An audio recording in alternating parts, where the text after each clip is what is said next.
memang dia mau memanfaatkan adalah relasi hubungan dia yang selama ini sangat dekat dengan Jokowi. Jadi ada hubungannya juga seperti itu. Jadi tidak hanya hubungannya dalam konteks relasi antara Agwan sebagai pemilik korporasi Agung Sedayu, terus Anthony Salim sebagai ownership dari grupnya Salim Group, tapi kan mereka secara individual kan punya relasi hubungan yang cukup dekat juga dengan Jokowi. Lalu kan muncul itu Ihyaul Mawad untuk melegitimasi. Ngaco ini. Ihyaul Mawad dalam kaidah agama Islam tidak seperti itu. Memang ada hadis Nabi yang menyatakan man ahya ardon maitatan fawalau, siapa yang menghidupkan tanah mati maka dia berhak. Yang dimaksud tanah mati belum tersentuh manusia. Memang belum ada yang memanfaatkan, mengelola. Ya istilahnya kayak buyut kita lah, pertama ke Pulau Jawa dia menghidupkan, nah jadi miliknya. Lah kalau di Tangerang udah banyak orang yang mengelola tanah mati, ngaco itu. Bismillahirrahmanirrahim. Assalamualaikum warahmatullahi wabarakatuh. Pemirsa Masumi TV dan Ahmad Yani Channel dimanapun berada, kita jumpa lagi siang hari ini. Ada dua tamu istimewa ya, terutama ada Mas Ahmad Auzinuddin, pengacara yang sedang naik daun kondang saat ini karena menangani soal PIK dan pagar laut. Nah, kita juga ketemu langsung dengan Ketua Umum Partai Masumi, Bapak Dr. Ahmad Yani SIMH. Kedua bicara ini nanti akan membahas soal salah satu tergugat dari materi gugatan yang diajukan oleh Mas Ahmad Auzinuddin, yaitu Joko Widodo. Ada 8 tergugat yang akan diajukan oleh Mas Auzinuddin. Nah, salah satunya Joko Widodo, Presiden Republik Indonesia yang sudah lengser. Nah, kita akan membahas soal ini, bagaimana kaitan dengan kasus-kasusnya Ahmad Auzinuddin ini dengan Jokowi. Joko Widodo ini apa saja kesalahannya sehingga tergugat keberapa gitu ya dari materi buat gugatannya Mas Ahmad Auzinuddin ini.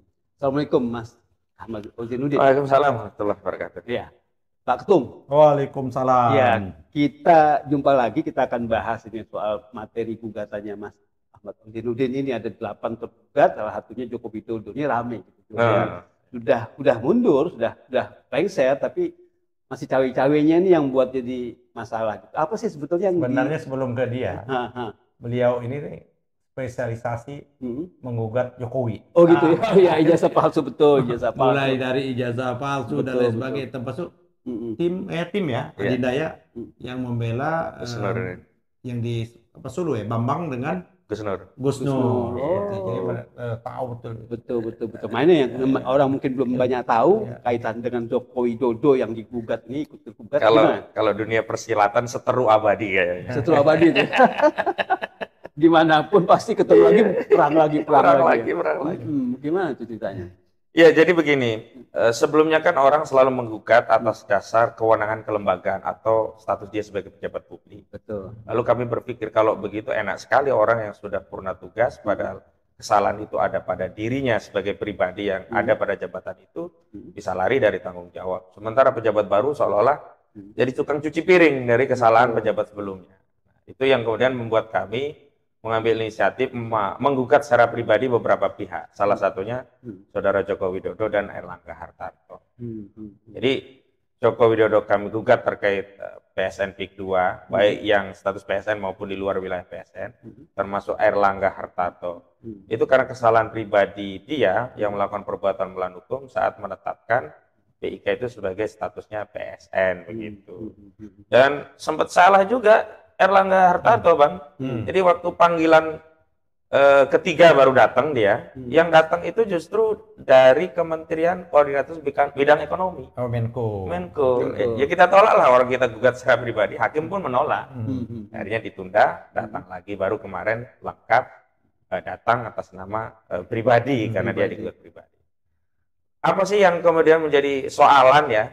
Kan kami gugat itu beberapa pihak, termasuk kenapa juga kami pihak Agwan itu kita gugat, Bang? Kan biasanya kan korporasinya atau individunya? Pribadinya. Ini Agwan pribadinya. Kan biasanya kan cukup korporasinya. Betul. Kalau di akta perusahaan itu kan direktur bertindak ke dalam maupun keluar, ya, baik di hadapan pengadilan maupun di luar pengadilan. Betul. Nah, kami melihat ada kausalitas dari Agwan dan Anthony Salim dalam proyek PIK 2 ini. Jadi begini, siapa sih pihak yang paling diuntungkan dari proyek PIK 2? Jawabannya tentu pemegang saham mayoritas PT Pantai Indah Kapuk II. Siapa pemegang saham mayoritas PIK ini? Ya, kami mendapatkan data 89,2% itu adalah grup Agung Sedayu dan grup Salim Group. Siapa pemilik Salim Group dan Agung Sedayu? Ya, Antoni Salim dan Agua. Jadi reasonnya begini, kalau dia ya proyek ini untung besar, mereka mendapat keuntungan paling besar. Nah, kalau proyek ini melakukan pelanggaran hukum, mereka juga harus bertanggung jawab yang paling besar gitu. Iya, jangan kemudian selesai di direksi dan yang lainnya begitu. Nah, itu yang jadi latar kami menarik pribadi-pribadi dalam kasus ini. Terlepas korporasinya PT Pantai Indah Kapuk II juga kita gugat, korporasi layer yang lain seperti PT Kuku Mandiri Lestari itu juga kita gugat, juga sejumlah pihak-pihak lain yang ikut memuluskan agenda perbuatan melawan hukum yang kami kumulasikan ada 8 poin. 8 perbuatan melawan hukum. Berapa tergugat itu? Ada 8 tergugat dan 1 turut tergugat. Turut tergugat? Turut tergugat Kementerian Keuangan. Tapi sebelumnya saya tanya itu Jokowi nggak pernah datang dihadirkan di pengadilan. Iya, jadi 2 kali tidak datang dan ketiga utus kuasa hukum. Dan memang boleh lah kalau dalam panggilan awal. Yang nggak boleh itu nanti kalau saat mediasi, karena di perma yang mengatur mediasi itu prinsipal wajib hadir. Maka Senin besok kita tunggu, Pak. Datang langsung. Artinya Jokowinya ini? Semua harus hadir langsung. Harus hadir semua. Gimana nih Ketum nih kalau misalnya mereka nggak datang hari Senin ini? Nah itu kan gini apa memang ini hal ini baru dan tidak baru lah, ya kan? Baru memang selama ini juga orang-orang kan kalau meminta pertanggungjawaban itu karena ini diatur oleh undang-undang perseroan, maka diminta pertanggungjawabannya adalah korporasi. Itu ada yang sekarang ini. Tapi sesungguhnya dulu ada juga pertanggungjawaban yang melekat pada ownership-nya itu.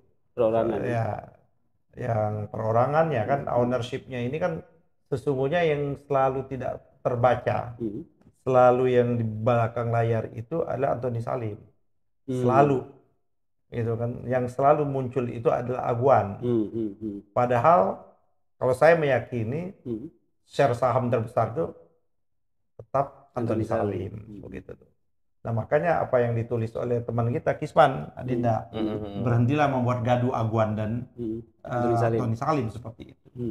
Nah karena ini adalah menyangkut memang dia mau memanfaatkan adalah relasi hubungan dia yang selama ini sangat dekat dengan Jokowi. Jadi ada hubungannya juga seperti itu. Jadi tidak hanya hubungannya dalam konteks relasi antara Aguan sebagai pemilik korporasi Agung Sedayu, terus Antoni Salim sebagai ownership dari grupnya Salim Group, tapi kan mereka secara individual kan punya relasi hubungan yang cukup dekat juga dengan Jokowi. Dan itu kan dapat kita buktikan di media pada waktu mereka ya kan mendukung Jokowi dalam rangka proyek IKN. Betul. Walaupun di ujungnya itu adalah Aguan menyatakan dia dalam rangka untuk menjaga agar Jokowi tidak kehilangan muka. Kan selama ini kan dia berbohong tuh. Yang akibat itulah kawan kita si Rocky Gerung menyatakan Jokowi bajingan tolol kan. Nah, kalau kita boleh menyatakan karena itu tidak masuk wilayah ranah disebut delik melakukan karena Rocky kan sudah memenangkan pertarungan itu di pengadilan Jakarta Selatan seperti itu. Nah, jadi menurut saya bagus ini dan ini menjadi pelajaran. Masalahnya kalau misalnya hari Senin besok Jokowi nggak datang. Nah, ini kan kita belum masuk ke situ. Kita kan baru melihat legal standing pihak-pihak yang digugat. Nah, legal standing pihak-pihak yang digugat ini kan personal. Menjadi betul juga apa yang diputuskan oleh majelis. Sehingga tidak bisa diwakilkan mengatasnamakan dia sebagai jabatan dia. Presidennya. Makanya kan ditolak dan hakim menyetujui. Karena yang address yang digugat ini kan personalnya seperti itu. Nah, jadi karena proses perawalan sidang itu pihak dia anggap sudah lengkap, kan sudah lengkap walaupun melalui kuasa hukumnya. Maka memang langkah berikutnya itu sekarang ini memang wajib untuk mediasi. Itu peraturan Mahkamah Agung. Memang tidak diatur di hukum acara, tapi diatur dalam permanya Mahkamah Agung. Tidak hanya perkara ini, seluruh perkara termasuk kasus perceraian. Dia ada mediasi, maka nanti ada hakim mediasi, tim mediasinya itu. Nah, mediasi ini maka tidak bisa diwakili. Tidak bisa diwakili. Kenapa? Disinilah mediasi ini kemungkinan damai, diusahakan damai, ya gitulah. Maka tidak bisa perdamaian itu kan tidak bisa diwakilkan. Tidak bisa diwakilkan. Nah, ini kan damai itu kalau ini menyangkut persoalan-persoalan personal, urusannya. Ini kan ada urusan personal dia sebagai jabatannya, kan? Ada urusannya. Ini urusannya bukan urusan personal. Nah, ini yang apa namanya menarik kasusnya ini. Di satu sisi yang digugat ini adalah personal, ini hal yang baru nih. Betul. Ya kan? Bukan hal yang privat ini. Betul. Ya kan? Gugatannya bersifat personal, tapi urusannya bukan urusan personal gitu loh. Ini privat. Nah, ini kan apa namanya hal yang baru lah. Menurut saya cukup menarik ini. Dan oleh karena itu memang kita membutuhkan hakim betul-betul dapat melakukan penilaian, tidak hanya aspek legalitas formal, tidak hanya aspek hubungan privat dan sebagainya. Dia harus lebih menyeluruh. Saya belum baca nih gugatan kawan-kawan ini, tapi pandangan saya memang harus diminta pertanggungjawabannya kan seperti itu. Nah, besok itu wajib dia hadir. Jokowi nggak boleh nggak hadir, harus hadir. Boleh nggak hadir. Kalau nggak hadir maka proses mediasi itu tidak berjalan. Mediasi itu harus kalau dia berkali-kali dia tidak hadir, hakim mediasi harus melaporkan kepada majelis hakim menyatakan tergugat ini dia harus dipanggil dengan upaya paksa. Bisa ada upaya paksa juga. Nah, artinya dia sebagai warga negara sudah melakukan contempt of court, melakukan yang namanya penghinaan atau pelecehan terhadap proses peradilan. Berapa kali itu biasanya? Dia wajib satu kali datang. Dia datang saja saya nggak suka biar nggak kasarnya. Yang penting dia wajib datang. Nggak, maksudnya nggak datang berapa kali baru dipaksa gitu. Nah, itu nanti beliau lah akan menyatakan, meminta pada majelis hakim, meminta hakim mediasi untuk menyampaikan risalah. Kan belum tidak ada kesepakatan kan, nggak ada risalah, dan jangan juga dilimpahkan langsung untuk masuk ke pokok perkara sidang. Ini selesaikan dulu di mediasinya. Nah, salah satu cara mediasi selesai itu harus ada baik sepakat apapun tidak sepakat. Nah, yang menyatakan sepakat atau tidak sepakat itu adalah wajib prinsipal. Langsungnya. Jadi Jokowi harus hadir, Erlangga harus hadir, seperti itu. Kalau dia masih menghargai hukum yang ada. Oke, menarik. Kalau misalnya majelis hakim memaksa dalam kutip untuk damai, gimana? Jadi kalau kita mau damai atau tidak itu kan dikembalikan kepada petitum yang kita ajukan. Sepanjang petitum itu kemudian diinsyafi dan mereka menerima petitum kita, ya kenapa kita harus masuk pokok perkara kalau petitumnya itu diiyakan oleh dia. Nah, kalau petitumnya apa petitumnya? Petitum kami kan yang pertama adalah majelis hakim menyatakan para tergugat ini ya secara bersama melakukan perbuatan melawan hukum. Itu artinya kalau mereka semua menginsyafi, mengakui telah melakukan perbuatan melawan hukum dan meminta maaf kepada publik, berarti petitum pertama sudah dipenuhi oleh mereka. Kan asas perdata itu kalau sudah ada pengakuan selesai, apa yang dibuktiin? Mereka ngakui gitu. Yang kedua, kita minta setiap satu perbuatan melawan hukum itu kan ada konsekuensi ganti rugi. Nah, dia kita minta untuk membayar ganti rugi yang nilainya dulu waktu itu karena ini kepentingan publik walaupun tadi gugatannya privat, maka kami tidak pernah meminta majelis hakim membayar ganti rugi itu kepada para penggugat 20 orang ya, ada purnawirawan, jenderal, ada aktivis, itu totalnya 20. Kami gugat dengan nilai 616,2 triliun rupiah agar dibayarkan kepada negara melalui turut tergugat yakni Kementerian Keuangan dalam rangka apa? Jadi Kementerian Keuangan ini turut tergugat dalam rangka terima duit aja, terima duit. Itu bagus juga kan? Di tengah-tengah negara mengalami kesulitan. Iya, itu untuk nutup defisit APBN 2025, Bang. Aman kami itu. Bagus. Nilai defisit APBN 2025 itu 616,2 triliun. Oh, jadi defisit anggaran itulah yang dibebankan kepada mereka. Karena mereka telah melakukan perbuatan melawan hukum dan merugikan rakyat. Agar rakyat tidak tambah rugi dengan menambah pajak, utang dan sebagainya. Ya udah itu untuk nutup defisit APBN. Terus kami minta juga untuk seharusnya Erlangga setuju dong. Kementerian Keuangan sangat setuju dapat cuan ya kan. Terus yang paling penting adalah menghentikan seluruh proyek baik di wilayah yang PSN maupun di luar PSN. Karena kita tahu wilayah PSN itu hanya 1.755 hektar. Tetapi narasi pembangunan bahwa ini PSN itu dilakukan di 6 kecamatan dari Kabupaten Tangerang, bahkan ada 1 kecamatan di daerah Tanara, Kecamatan Serang, Kabupaten Serang. Kabupaten Serang. Oh. Jadi mereka itu sendiri mengakui bahwa nggak semuanya PSN, tapi di lapangan ya, narasi PSN itu dijadikan sarana untuk mengintimidasi masyarakat. Seolah-olah kalau nggak jual, nanti juga tetap digusur. Sampai apa kerugian itu kan? Kerugian sifatnya publik. Kalau selama ini Bang, ramainya kan hanya di laut, seolah-olah yang dirampas hak publik itu hanya di laut. Padahal di darat juga ada hak publik yang dirampas. Kan ini apa? Berawal kan di darat dulu. Justru di darat dulu, iya betul. Di laut ini kan cara Allah membuka betul. Kalau nggak ada di laut mungkin nggak ribut. Gitu. Iya. Yang di darat dianggap nggak ada. Nggak ada. Di darat dianggap biasa saja gitu. Ya masalahnya dari tadi saya belum dengar kenapa nggak BPN tergugat juga dalam kasusnya ini.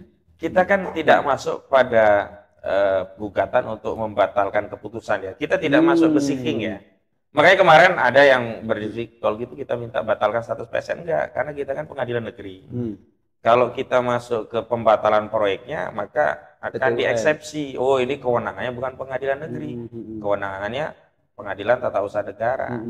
Maka tuntutan kita walaupun esensinya sama ya, tapi kita ubah. Nomenklaturnya adalah menghentikan proyek baik di wilayah PSN maupun di luar PSN.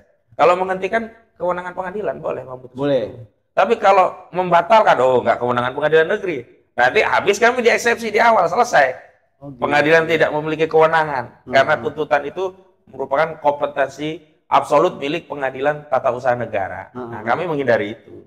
Walaupun Menteri Nusron kan kabarnya mau batalin gitu kan, tapi gimana? Ada rencana nggak untuk ke BPN? Itu kan sebenarnya petun-ya? Hal yang berbeda. Hal yang berbeda itu begini. Kan ternyata di laut itu ternyata aktual tidak hanya ada pagar laut. Ternyata ada sertifikat laut. Nah, ketika terbukti sertifikat laut itu ada dan ilegal, mekanisme pembatalannya kan ada 2. Pertama, non hukum, non pengadilan. Yang kedua, melalui lembaga terkait dengan asas contrarius actus. Di PP 18/2021 memang diatur BPN punya kewenangan untuk membatalkan melalui kewenangannya langsung mandiri, asas contrarius actus, yakni asas di mana pejabat tun yang mengeluarkan kebijakan bisa membatalkan, menarik kebijakan itu sendiri. Itu disebut asas contrarius actus. Itu selama usia daripada besikingnya atau produk tata usaha negaranya tadi belum lebih dari 5 tahun. Nah, itu kan sertifikat 263 SHG dan 17 SHM itu kan terbit 2022 sampai 2023. Artinya hingga 2025 ini masih rentang di 5 tahun. Makanya cuman kita bertanya Bang, kenapa cuma 50 dari 263 yang dibatalkan? Harusnya semuanya. Ya semua lah, orang jelas di laut semua. Makanya kami curiga jangan-jangan ada operasi penyelamatan kepentingan aguan. Nah, di situ yang harus kita kritisi. Jangan kita berpuas diri udah dicabut pagarnya, udah ada sebagian dibatalin. Ternyata main belakang mereka memanfaatkan lini yang lain untuk menyelamatkan kepentingan aguan yang kalaupun tidak semuanya diselamatkan, paling tidak sebagian besar masih selamat. Dan adalah menggunakan kaidah usul fikih ya. Apa itu? Darul masa. Kalau tidak bisa dapat semua ya jangan dapat semua. Iya begitu. Lalu kan muncul itu Ihyaul Mawad untuk melegitimasi. Ngaco ini. Ihyaul Mawad dalam kaidah agama Islam tidak seperti itu. Memang ada hadis Nabi yang menyatakan man ahya ardon maitatan fawalau, siapa yang menghidupkan tanah mati maka dia berhak. Yang dimaksud tanah mati belum tersentuh manusia. Memang belum ada yang memanfaatkan, mengelola. Ya istilahnya kayak buyut kita lah, pertama ke Pulau Jawa dia menghidupkan, nah jadi miliknya. Lah kalau di Tangerang udah banyak orang yang mengelola tanah mati, ngaco itu. Iya. Ya itulah yang cari dalih baik hukum juga dalih agama untuk melegitimasi kejahatan Agung Sedayu. Ini jahatnya luar biasa. Betul. Kalau mencari legitimasi hukum kita tahu lah Bang ya, pasal bisa kita main-main lah, kita cari celah. Lah ini sampai mencari dalih agama untuk melegitimasi kezaliman.